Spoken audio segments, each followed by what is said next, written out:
Hola, hola, bienvenidos a su podcast favorito, Conversando de Salud Mental, un canal producido por Neurosen, Psicoterapia y Neuropsicología, un espacio para que conozcas cómo cuidar de tu salud mental y la de tus seres queridos, previniendo o buscando apoyo profesional oportuno. El día de hoy conversaremos de un tema bien interesante sobre la infancia en familias violentas. Pues esto con nuestra especialista, la psicóloga Clara García, la cual pues tiene amplia experiencia con dicho tema. Es un gusto para nosotros tenerla aquí nuevamente para que nos comparta todos sus conocimientos y sobre todo que nos comparta mucho sobre su experiencia en el campo laboral, ¿no? ¿Cómo está, psicóloga Clarita? Hola Giselle, muy bien, muchas gracias. Con frío, pero aquí andamos. Sí, con bastante frío. Se nota que ya se acerca el invierno. Bueno, sin más preámbulos, me gustaría comenzar preguntando, ¿cuáles son los principales tipos de violencia que viven los niños, las niñas y los adolescentes?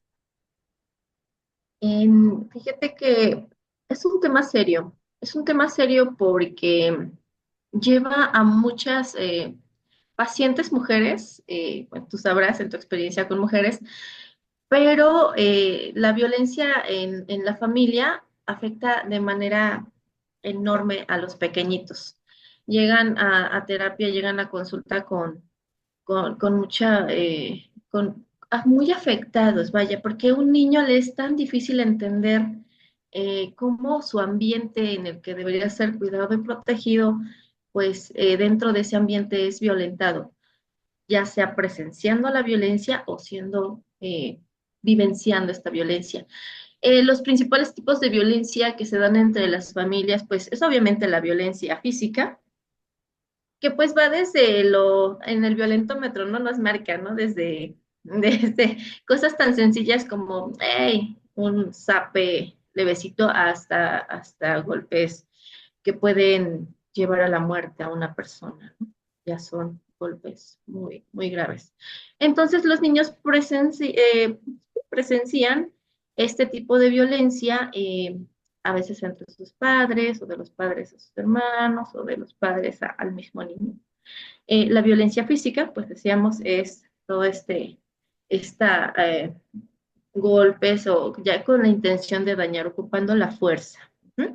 Y bueno, obviamente también se ocupa la violencia psicológica, que también serían pues las amenazas, las palabras que menoscaban la autoestima de las personas, ¿no? Esta violencia que eh, pues duele a veces más que bueno, yo creo que duele de manera distinta, pero deja una huella más marcada en la psique de la persona.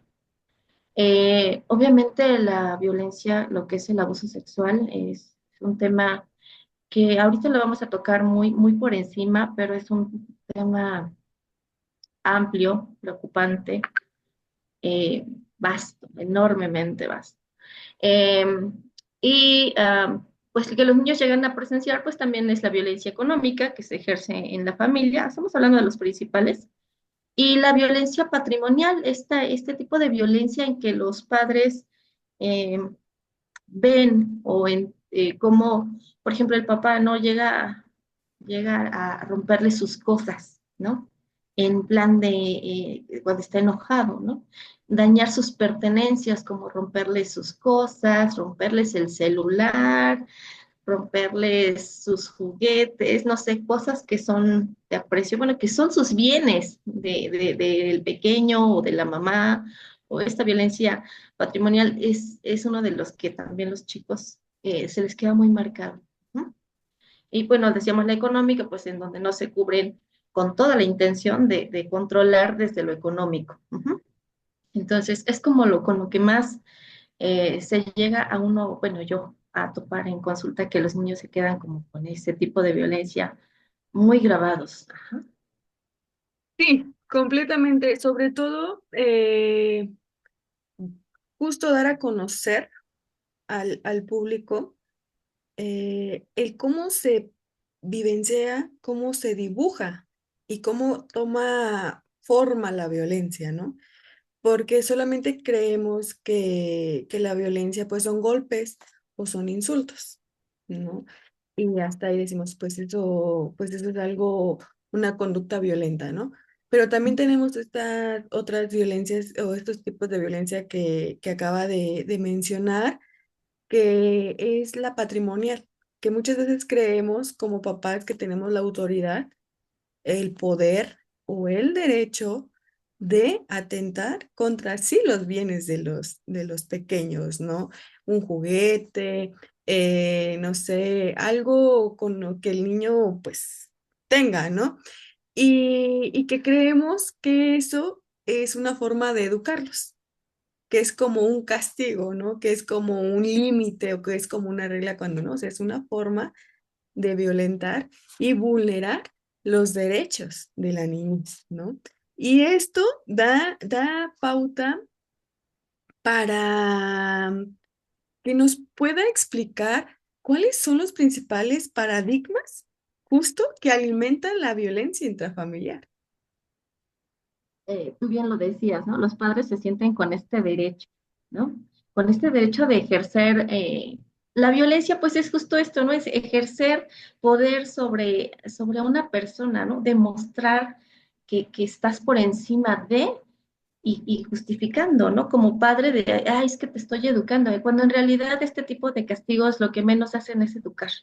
Lo único que hacen es generan temor, generan miedos, para nada es respeto, es miedo. Entonces, lo que menos se aprende, de la manera en que menos se aprende es justamente con la violencia y el castigo, porque neurológicamente, o bueno, no sé si recuerdas esa teoría de Paul MacLean que decía del cerebro triuno, ¿no? Se activa el cerebro instintivo, el cerebro de supervivencia, y se desactiva la parte del raciocinio, el aprender, el de recapacitar, el de decir, ah, no, sí, sí me equivoqué. No, El el de niño entra en modo reflexionar. exactamente. Se activa el de supervivencia y lo único que genera es miedo, y entonces, bueno, lo que menos es aprender en ese momento.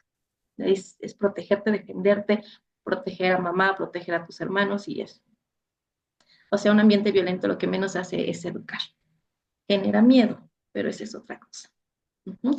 Entonces, bueno, estos padres precisamente pues traen estas ideas y creo que muchos hemos convivido con esto y seguimos tristemente. Llegan muchos casos a consulta que los papás siguen con, y llegan con argumentos como, y no me arrepiento de haberlo hecho, no me arrepiento de haberle pegado, no me arrepiento de haberle roto el celular, no me arrepiento, o sea, los papás llegan con esos argumentos. ¿Qué alimenta la violencia? La normalización de esta violencia. El que ellos vienen de hogares violentos y que vienen y repiten estos comportamientos porque piensan que como ellos les funcionó el que, pues sí, paraban su conducta eh, quizá pues de niño inquieto o algo así, pero te la paraban en seco o paraban la emoción, ¿no? Cuando estaba llorando un niño, tratando de entender qué estaba pasando con él y no llores y la amenaza o el castigo o el golpe y lo que hacían era parar la emoción, pero eso no significa que aprendiera uno a manejar la emoción, sino simplemente aprendías a parar. Entonces estos papás vienen con esa creencia de que la violencia funciona para educar. ¿Uh?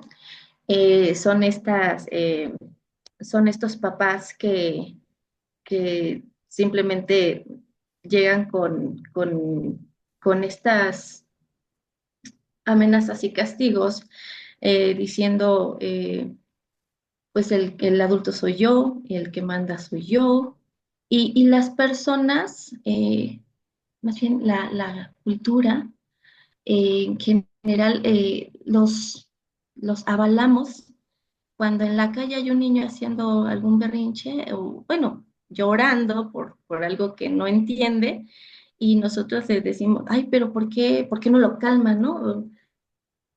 Y así como que los papás dicen, no, pues que si no hago algo quedo como mal papá, ¿no? Y entonces empiezan como a hacer lo que las personas piden, o la misma familia, ¿no? Los tíos, los abuelos, es que con uno o con unas, ya estuviera quieto, ¿no? Y no, o sea, hay que dejar que el niño exprese la emoción. Me, me tocó una experiencia hace unos 3 meses en el kinder, que llevaba yo al pequeñito, iba llorando, ¿no? Y se acerca un adulto y le ofrece una paleta, ¿no? Para que dejara de llorar. Y a mí no me ocasionaba conflicto el que él estuviera llorando porque yo entendía el por qué estaba llorando. Pero la gente del alrededor no soporta ver a un niño llorando, no lo soporta viendo haciendo un berrinche. Ajá, y tratan de intervenir con el de, ¿me lo llevo? ¿Me lo llevo, señora? Y dice, no, no, no, no. Estaba llorando porque tenía sueño, porque lo había llevado a recoger al hermanito. Yo sabía que estaba cansado, que tenía sueño, y ese era el motivo de su llanto. Pero las personas pareciera que no toleramos ver a un niño expresando una emoción. Completamente. ¿Sí? Y entonces normalizamos que los papás le griten, se lo suenen en ese ratito, o casi, casi que hasta pedimos que hagan eso, ¿no? Hasta casi, casi piden que lo calmes de alguna manera. ¿Por qué no podemos dejar que los niños expresen y regulen estas emociones y evitamos a estos adultos que también no saben regular sus emociones y reaccionan con golpes, con gritos y con castigos, porque no saben regular su enojo? Entonces, ese Sí, tipo de situaciones son las que perpetuamos la violencia como sociedad. fíjese que ahí me gustaría rescatar dos puntos. El primero es que normalizamos. Está completamente normalizada la violencia y esto ya es de un tema cultural. En México, pues es un país violento. Los índices de violencia están, vaya, por los cielos. Eh, entonces, es bien fácil decir que el educar puede ser a través de los golpes. Puede ser a través de las humillaciones, puede ser a través del miedo, del castigo, porque justamente pues así me educaron. Entonces justo, ¿no? Vemos esta parte de la normalización de la violencia. Otro punto que me gustaría justo rescatar es de su experiencia, ¿no? Que tuvo hace 3 meses, es de que no toleramos ver a un niño llorar, pero también no toleramos ver a un adulto llorar. Es como de no llores, no estés triste, ¿no? Y que justamente anulamos por completo la expresión de la emocionalidad y por ende no hay una validación y por ende no hay una gestión emocional, ¿no? Entonces es algo bien interesante en nuestra cultura que sinónimo de, el llorar es sinónimo de qué? Debilidad, De debilidad, de que entonces, no llores, cuando justamente es una respuesta fisiológica del cuerpo, es algo completamente natural, algo completamente necesario. Si nos vamos desde la pirámide de Maslow, ¿cuáles son las necesidades básicas? Las fisiológicas, ¿no? O sea, y dentro de las fisiológicas no nada más es el comer, el dormir, o sea, todo lo que incluye nuestro cuerpo, ¿no? Y entonces si yo quiero llorar, es porque algo está pasando. Mi cuerpo está reaccionando fisiológicamente a los estímulos externos y es necesario. Y justamente esto es que me lleva todo de la mano. Con esta siguiente pregunta, ¿no? Justo con todo esto, ¿cuáles serían los efectos emocionales y conductuales que vive la infancia en ambientes con violencia o de violencia familiar? ajá. Siguiendo como con el punto y para enlazar esta siguiente pregunta que voy a decir. La sociedad dice, o les dice a los niños, solamente tus papás tienen derecho a pegarte, básicamente son las palabras, ¿no? Solamente tus papás.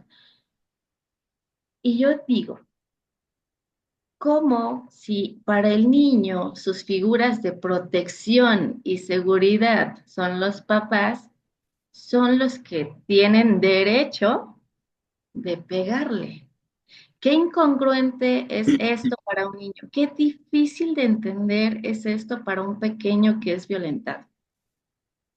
Violentado en todas sus formas y cuando toquemos el tema sexual, qué difícil es para una persona violentada sexualmente que su agresor muchas veces está en la familia. Es un tipo de violencia que arrasa muchos, muchos, muchos tipos de violencia ahí, vaya, porque te obligan a convivir con tu violentador. Y en temporada de pandemia era uno de los temas que, bueno, nos tocó como reflexionar, ¿no? Cuando a veces el salir de casa era tu vía de escape, tu vía segura y de repente te tuviste que quedar encerrado. Y bueno, de ahí muchas repercusiones y ahí cuando nos dimos cuenta que en la pandemia que la salud mental era tan importante y tan esencial.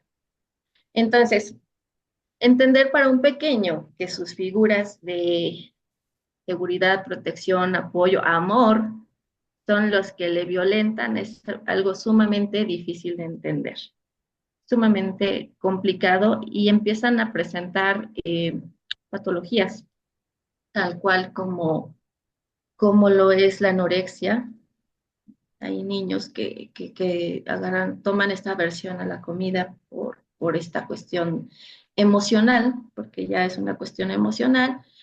Eh, Esto sí me ha tocado tratarlo en consultorio, me ha tocado verlo con niños y con adolescentes que eligen esta, bueno, no eligen conscientemente, sino que es una manera en que se manifiesta esta, pues el que viven esta violencia, ¿no? Trabajando y sanando como esta parte con ellos se tiene que, se logra rescatar estos pequeños de esta enfermedad, ¿verdad? De esta patología.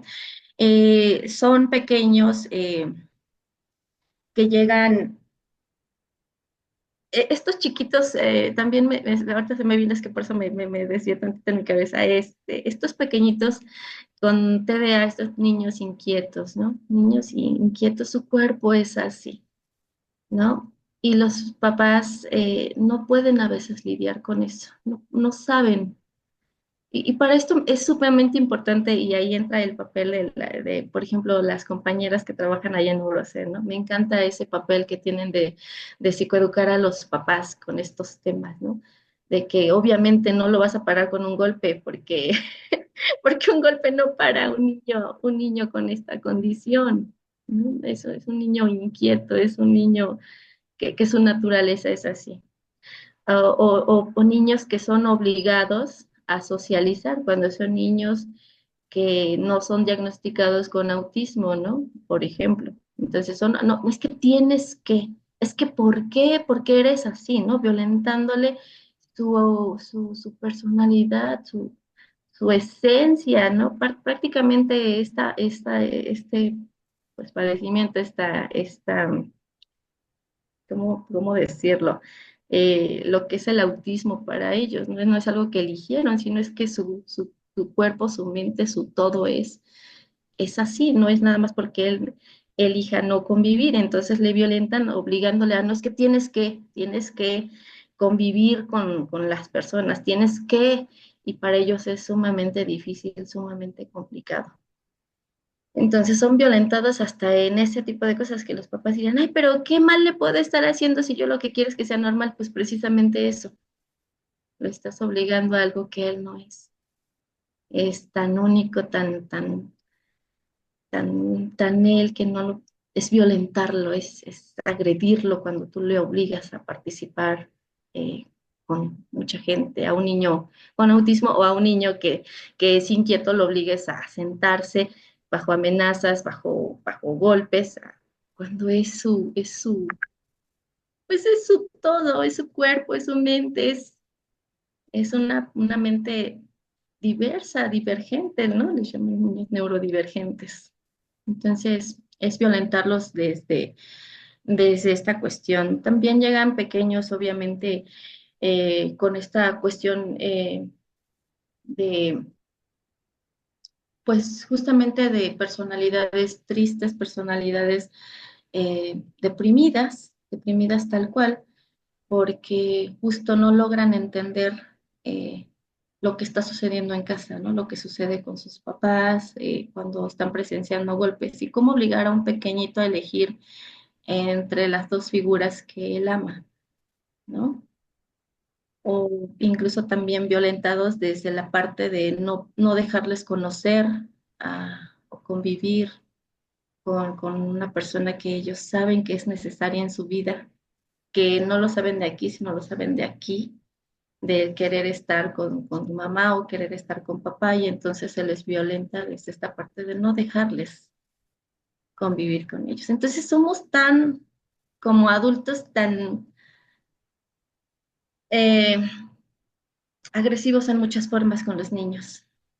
Se nos olvidó totalmente lo que es ser niño y por eso transgredimos muchos de sus derechos, de su, mucho de lo que son ellos, mucho de su inocencia, mucho de, no sé, se me hace, Propia cuando exis- llega, perdón, mucho de su propia existencia. sí, de ese derecho a vivir felices. Ujú. Entonces, de verdad es que tratar estos temas es, para empezar, llegar y que lleguen y es esta parte preciosa de la terapia de no juzgarlos, ¿no? Que es justo lo que me encanta eh, de la psicología gestal y de la humanista que manejamos ahí en Neurocien, ¿no? Que justamente se llega con esta mente de respeto total de lo que está sintiendo es totalmente normal y entenderles desde ahí y aceptarlos desde ahí y justo desde ahí empieza la magia con estos pequeños. Justamente. Y considero que también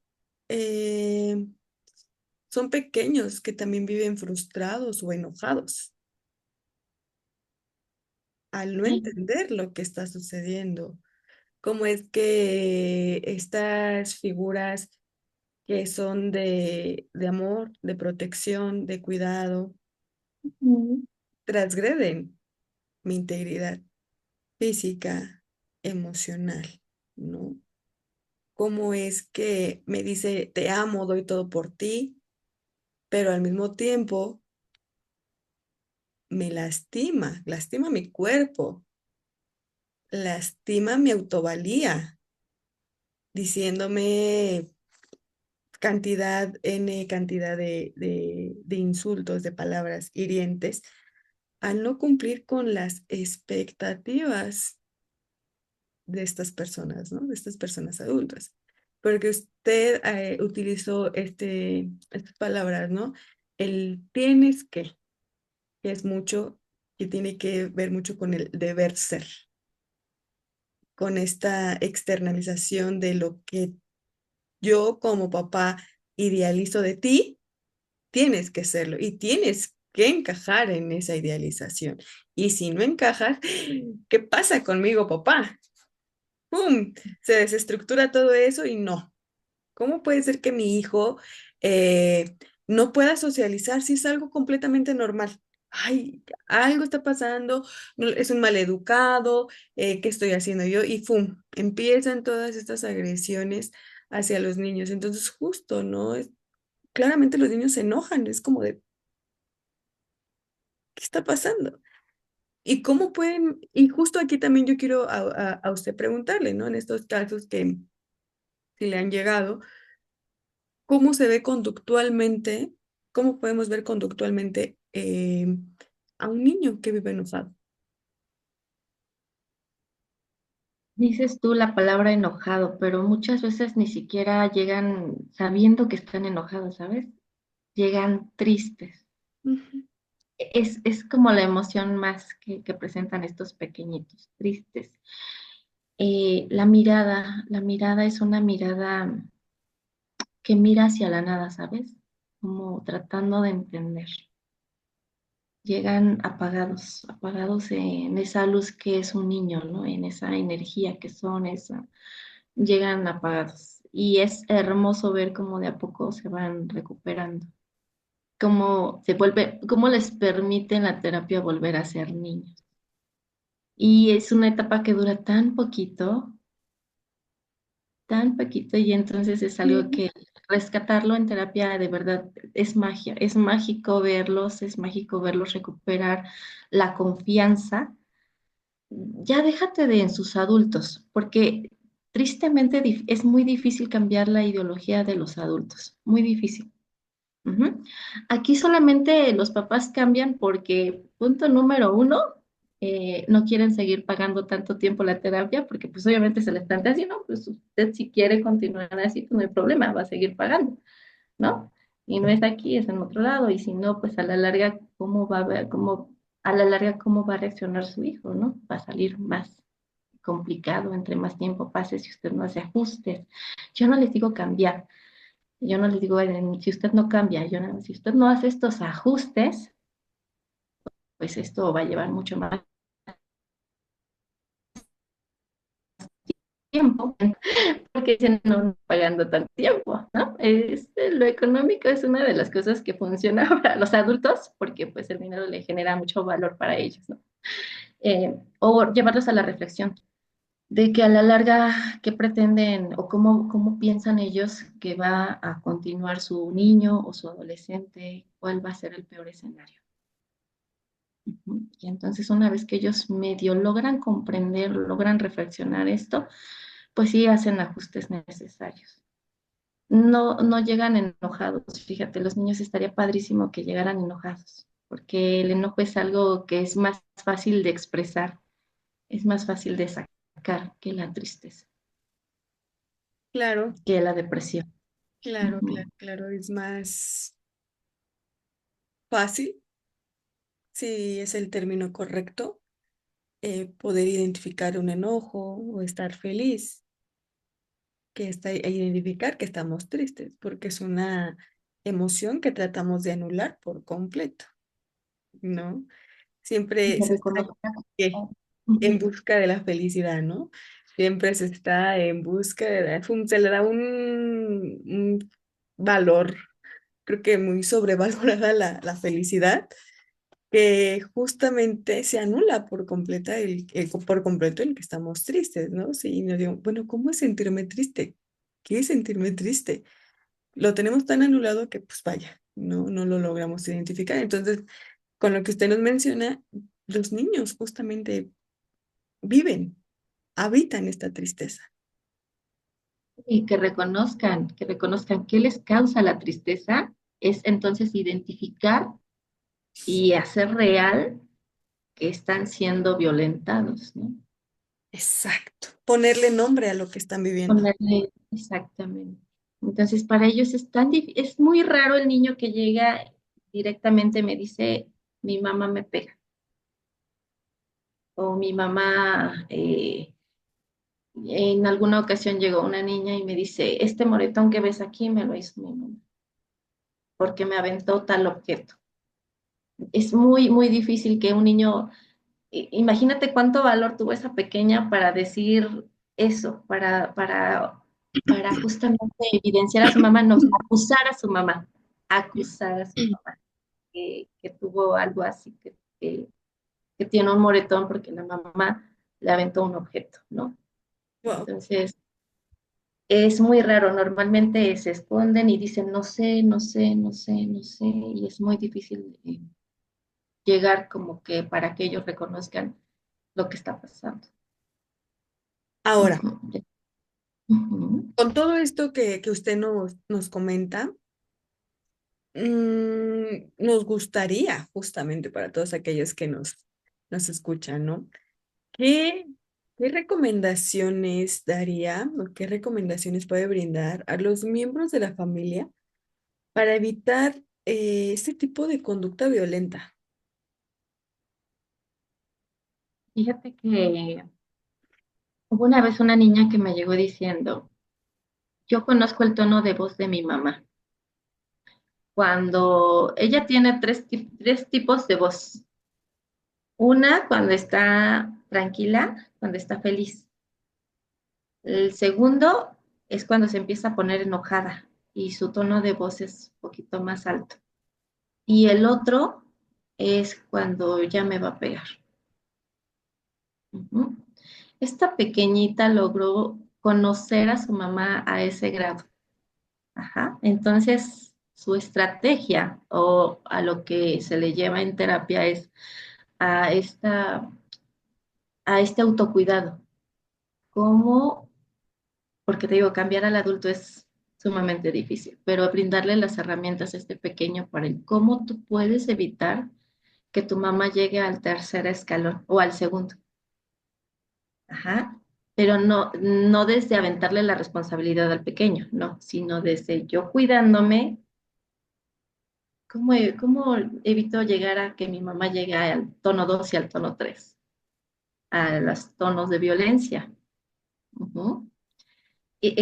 Los niños, yo aprendo mucho de los pequeños. O sea, uno puede haber leído mucho, uno puede tener un montón de teoría en la cabeza, pero de verdad cuando un niño te llega con estos argumentos, yo digo, aquí es donde se aprende, aquí es donde estos pequeños enseñan. Ajá. Entonces, eh, conociéndose, primero a ellos también, conociéndome yo, cómo logro, cómo siento mis emociones, conociéndose el cómo soy, en qué llego a fallar, en sus áreas de mejora, no les digo que son sus defectos ni nada, no, no, no, sus áreas de mejora, cómo puedes mejorar en esta parte, ¿no? Y que justo también va a ayudar a que mamá no llegue al segundo o tercer tono. ¿No? Entonces, a los niños desde el autocuidado y la autosuficiencia es algo que yo trabajo como mucho con ellos, ¿no? Su autoconfianza, su autoestima y su autoconocimiento, pero también esta autosuficiencia y que justamente ellos desde ahí puedan prevenir, ajá, desde ahí, no aventándoles toda la responsabilidad porque son niños, pero pues tú, ¿cómo puedes aportar? Ahora, con los papás es un tema, como te decía, ¿no? Uno les llega a plantear así como que, bueno, si continúas así, ¿cómo piensas que va a ser tu hija en 2 años? ¿O cómo piensas que va a ser de adolescente si continúas así? Los lleva uno a la reflexión, pero es complicado con ellos, ¿sabes? Eh, con los papás, sí les hacemos caer bastante en cuenta que ellos llegan con una demanda, pero su hijo tiene una necesidad distinta. Ujú. Entonces, sí es así como, bueno, ¿y tú por qué quieres? Decíamos hace rato, ¿no? ¿Tú por qué quieres que socialice? ¿No? Y entonces checamos, hacemos las evaluaciones, vemos que quizás es un problema de autismo, se le manda a la institución o con la persona adecuada para que se le haga el diagnóstico, pero también trabajamos con los papás, ¿no? En esto de, ¿qué crees? Puede que tu hijo no nada más sea un niño que no quiere hablar con los demás, sino que pues quizá tenga esta situación y entonces se trabaja con ellos en entender y esta psicoeducación que decíamos tan importante con los papás de entiende a tu hijo desde esta parte, ¿no? Y deja bueno, que no les decimos deja de violentarlo, ¿no? Sino entiende a tu hijo y esta es la situación. Ajá. Que es... Hay muchos papás que sí, fíjate, apoyan bastante. Hay muchos papás que desde esta aceptación total de su hijo logran hacer cambios maravillosos para ellos mismos, ¿no? De entender que con amenazas, golpes y obligándolo no iban a lograr nada y que es esta aceptación de lo que es tu hijo. Amarlo así, tal cual es, perfecto como es. Y hay muy buenos resultados trabajando con la familia desde esta parte, ¿no? Hay diversas técnicas. Yo trabajo, los paso al consultorio a jugar con ellos, ¿no? Y desde ahí hacemos ajustes. Oye, ¿te diste cuenta que tú tomaste el control total de cuando y tu hijo también quería? Y ellos, no, sí es cierto. Y entonces empiezan a hacer estos ajustes. Así es. Ujú. Creo que lo que me gustaría aquí rescatar es esta parte de aceptar por completo a tu hijo, al hijo que tienes, ¿no? Y cuando viene la aceptación, la comprensión, vienen los ajustes, justamente. ¿Por qué? Porque se tiene un panorama, se observa y se entiende lo que tengo, ¿no? Al hijo que tengo, al hijo que está en casa. Entonces, en base a ello, pues se hacen los ajustes. Es complicado. Sin embargo, pues yo aquí invito, ¿no? A todos aquellos que nos están escuchando. Si, si presentan algún tipo de estas situaciones en casita, pues vaya, acérquense con el profesional oportuno, ¿no? Para que reciban la orientación. Porque claramente ser padres en el siglo XXI, en esta posmodernidad, en este contexto sociocultural, no es nada fácil. No es nada fácil. Puede sonar muy trillado este dicho, pero pues vaya, nadie nos enseña a ser papás. Eso es algo completamente, em, no sé, normal. Sin embargo, creo que están a su alcance todas estas herramientas, como este episodio, ¿no? Donde justamente hay esta descripción de situaciones que ocurren y justamente se pueden acercar con nosotros, ¿no? Con Neurocen, psicoterapia y neuropsicología, o bien donde ustedes deseen para que justamente se les oriente cómo llevar a cabo una crianza respetuosa con sus hijos, ¿no? Y cómo llevar a cabo un ambiente respetuoso entre yo como mamá, con mi pareja y con mis hijos, entre justamente una sana convivencia, ¿no? ¿Cuántas horas pasamos al día en nuestra casa? Y que nuestra casa sea un ambiente donde se viva violencia, pues no está nada bonito, ¿no? Ni para yo adulto, ni para los pequeños.